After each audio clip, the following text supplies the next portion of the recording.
Good to see you again. Come on in. I've been dying for you to get here so we can get started. Got a great show lined up today. Take a look at this lot.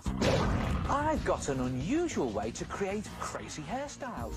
And Benjamin's art attack has really crazy hair, which is created by twisting coloured twists of paper and using a similar method for the facial features. Brilliant. Really love that crazy paper hairstyle, Benjamin. Totally mad. Hey, and it's inspired me to come up with my own totally mad hairstyle using this stuff, pasta. You can get pasta in all sorts of shapes with all sorts of fancy Italian names like fusilli and tagliatelle, and it's perfect for crazy hair. Draw a face onto some card and make it nice and cartoony and funny. And you can colour it any way you like, but don't give it any hair.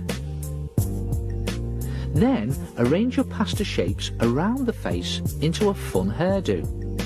Now this type makes great curly hair. Just push it into place. Don't forget, you're the hairdresser. And when you've found a good hairstyle for that pasta, glue the pasta into place. Now it can be a bit fiddly to do, so take your time.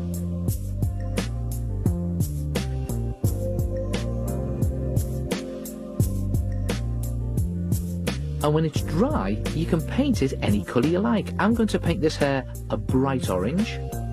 Now it's best to use acrylic paint for this as it sticks to the pasta brilliantly.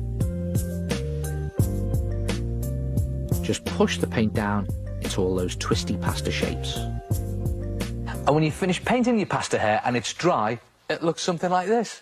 Good, isn't it? Now look, do me a favour, don't go taking pasta out the cupboard without asking first. I know it's only a little bit, but always ask. And it's not only this curly fusilli type of pasta that looks good. How about spaghetti spikes? Or curly whirly conjiggly? Or how about spaghetti straight hair? Or even a tagliatelle top knot? Or even just a farfalle bow? Try it yourself, pasta hairstyles.